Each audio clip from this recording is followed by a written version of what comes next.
After the longest government shutdown in history has finally come to an end, President Trump signed the bill last night after the House passed it with 6 Democrats crossing party lines in a vote of 222 to 209. And joining us now to discuss is Maryland Congressman Andy Harris. Congressman, good morning to you. Thanks for joining us. Good morning. You know, it's got to be so frustrating for you, especially because you're in a state where a lot of government workers were furloughed or they went without a paycheck.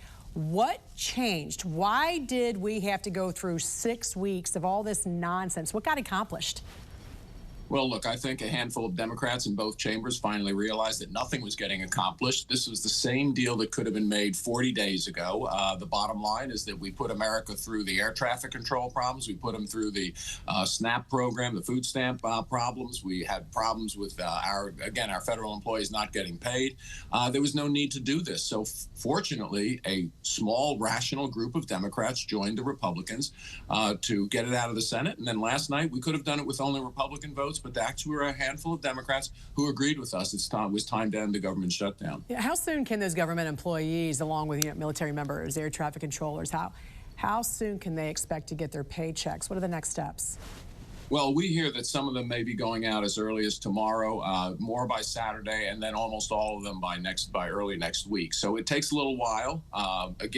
We could have avoided all this, but hopefully air traffic control will get back to normal. The food stamp monies will be released by tomorrow to the states, so those EBT cards should be able to be loaded. So the nightmare is going to be over, but not before Chuck Schumer and Hakeem Jeffries dragged us through it. They're going to continue, you think, dragging this on and on again with blocking some of the payments? Is that what you're saying? No. What they're going to do is that hopefully they won't do this again on January 30th. Okay. Hopefully before then, we are going to negotiate some more of the appropriations bills so that if God forbid that they do close down the government on January 3rd, it'll be a much smaller segment of the government because we will have negotiated more and more appropriations bills by then. Yeah, and we know Obamacare for Democrats was their key message, but Obamacare is only representative of about 7% of Americans. We all need relief from these health care premiums. You say we need free market solutions that bring down the cost of health care for every American. What does that look like? Well, what it looks like is finally putting the choice back in the hands of Americans. So, when Obamacare promised that you could keep your doctor, you could keep your insurance plan, none of that was true. You lost control, and that's the problem. The prices aren't transparent. There's no free market system. The insurance companies are making hundreds of billions of dollars, and they're actually denying health care, not delivering health care. So we got to put it back in the hands of every American. They should be able to shop for their health care where they want to shop, pay for it just like they pay for everything else, literally on their cell phone. This is what we have to do. What do you think about the hundreds of billions of dollars that some of these health insurance companies are making on the backs of Americans and their health care problems? Yeah, look, it's lose-lose for Americans. The taxpayer has to pay these hundreds of billions of dollars, and if they were delivering the care, that's all right, but we look at the satisfaction scores of these plans. People are not satisfied. They have high deductibles, high copays, can't choose their doctor. They can't keep a plan if they like it. I mean, this is crazy. None of the promises of Obamacare were delivered. Healthcare prices went up, not down.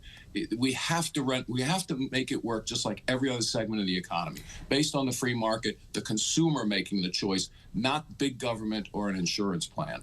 What do you think about President Trump's idea to give the money from these subsidies to Americans themselves?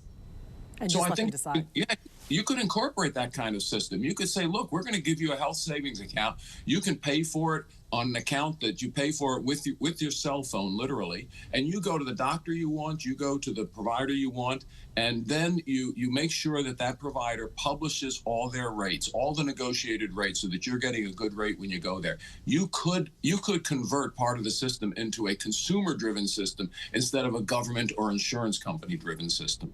And very quickly, I want to ask you one more time, because we know that only 9 of the 12 appropriations bills still have to be negotiated in the House and the Senate, what are Republicans going to do to make sure you're not in this same situation again on January 30th? Specifically, what can you do?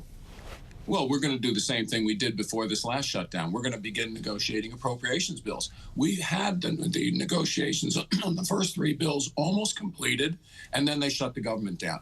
Government's reopened. We're going to put a couple of packages together. We're going to negotiate them. Now, if the Democrats negotiate in good faith, I think we're going to pass 5 or 6 more bills by January 30th, leaving only a very small part of the government unfunded at that point. Then we make the decision, are we able to fund the government for the rest of the year with another continuing resolution or another stopgap measure to get the last 2 or 3 bills done?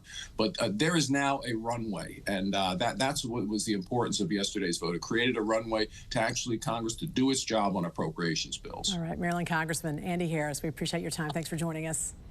Thank you.